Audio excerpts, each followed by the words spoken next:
understanding can be achieved outside of religion. I don't think to the same level, my opinion. I know we're going to have different opinions on that matter.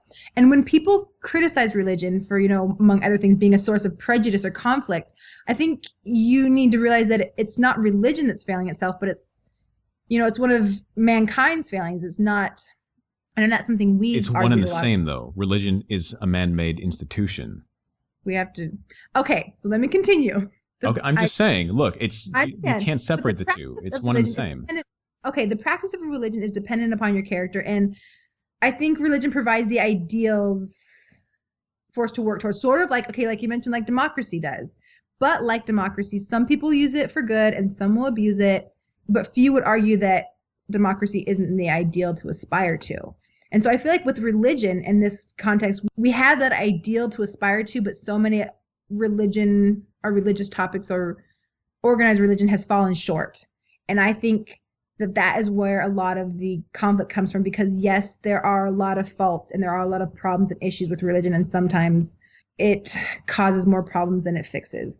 But I do think that at a young age, it is important to instill some basic fundamental beliefs, not the hellfire, damnation, guilt, and sin and all this stuff, but a faith and a hope in God and a belief of something bigger than yourself.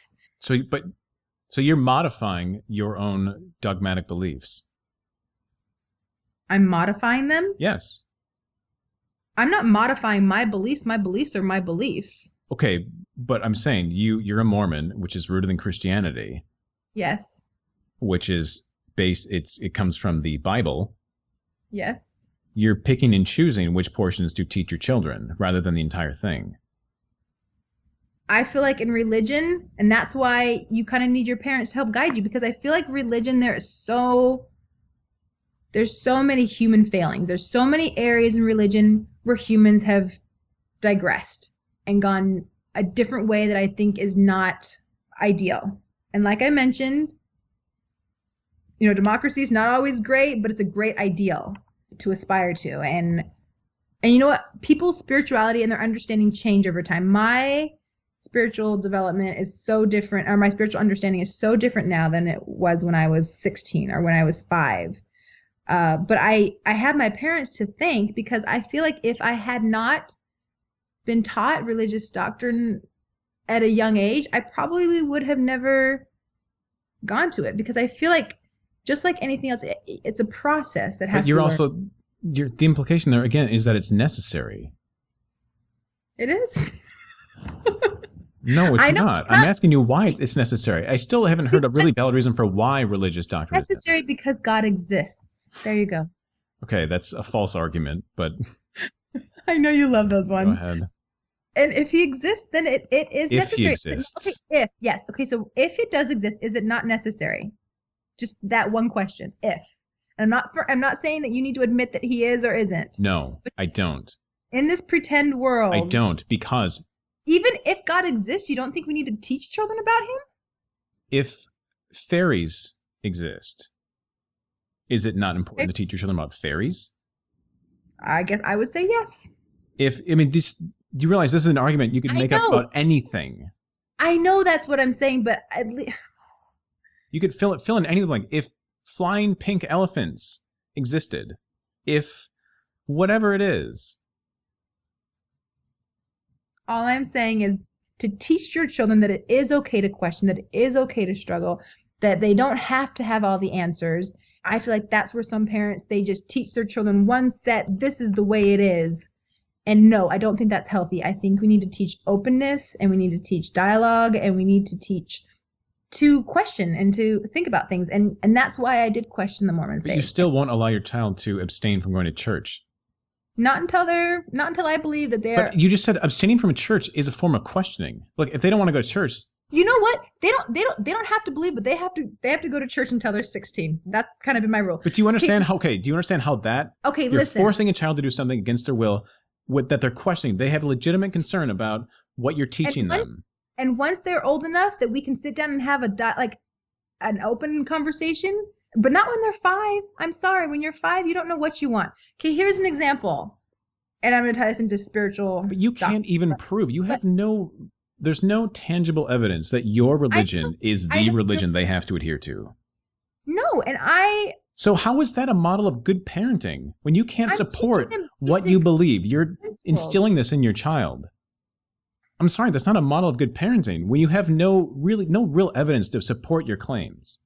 You're teaching your kid values based on false premises. No, but the thing is too, I do have evidence, but nothing that would. No, you don't have evidence. No, but don't say you have evidence when you don't have evidence. I do though, for me, and it works for me. Would not. And see, this is the thing. That's when you're talking about a spiritual language and they're two different languages, and it's something that I really feel like. That's what spiritual people. Argument that they love. Yes. No, it is. no. Okay, this is something that I really feel like is your spiritual sensitivity can be deadened or increase, or can become more sensitive. And I feel like some people get to a point where their spiritual sensitivity is just dead. They don't even recognize anything that is spiritual because they've gotten to a point where it's a matter of what you feed. If you want to focus on these things, which path you want to take, you will get to the destination, or you will. How do I explain this? How do I explain this to my non-believing friend? Look, you seem to miss the point that I grew up Catholic for 22 years I was a believer. There's no argument you could tell me that I haven't heard. No, and I understand that. Or that I wouldn't understand. I gotcha. I'm just saying there's no factual basis for what you're telling your kids. No, and you're right, there is no factual basis. So that's not a good mode of parenting. If you want to instill truth and values, then instill truth and values. Not claims and values, truth. Not truth that you feel is true, a subjective opinion, but actual valid, supported, peer-reviewed truth. If you can't provide that, then you shouldn't teach it. That's scientific language. Those are two different... But then you shouldn't teach it if you can't validate your claims. You shouldn't teach it. Just not to you, because you're spiritually dead. Oh, God. I still say, oh, my God. I don't have what you call a spiritual sensitivity. I donate to charities. I volunteer when I can. I do good deeds. I'm respectful to others. I'm saying you can have all these values that you want to impart onto kids, and I don't disagree. You have to have those. You have to establish those values because that's what develops society. That's how civilization thrives, is being good to one another. You don't have to have the religious aspects in order to do so, though. I do actually understand what you're saying, friend. But what I'm not hearing from you is a good reason for why the religious aspect needs to be there. That's what I want to understand. And so far, everything you've said, I think that everything you said that you can teach your child without religion. That is. I understand where you're saying and where what you're saying and where you're coming from, and I think once again we're just gonna have to bring it to close and say we're gonna have to agree to disagree, like everything else in our lives. Agree. You don't agree that we can just disagree? Wow. I can't even agree with that. Come on, work with me here. Okay, I agree. Of course, I agree that we disagree. But really, even though we clearly have differing, and this has probably been our most heated discussion. Yes, because I feel like so many people are not good parents, and I can't argue with that. I am 100% in agreement with you. There are a lot of really. And have you ever known anyone who wanted to be a parent more than me? I can honestly say nobody in this entire world, nobody in the existence of humanity has ever wanted to birth a child as much as you.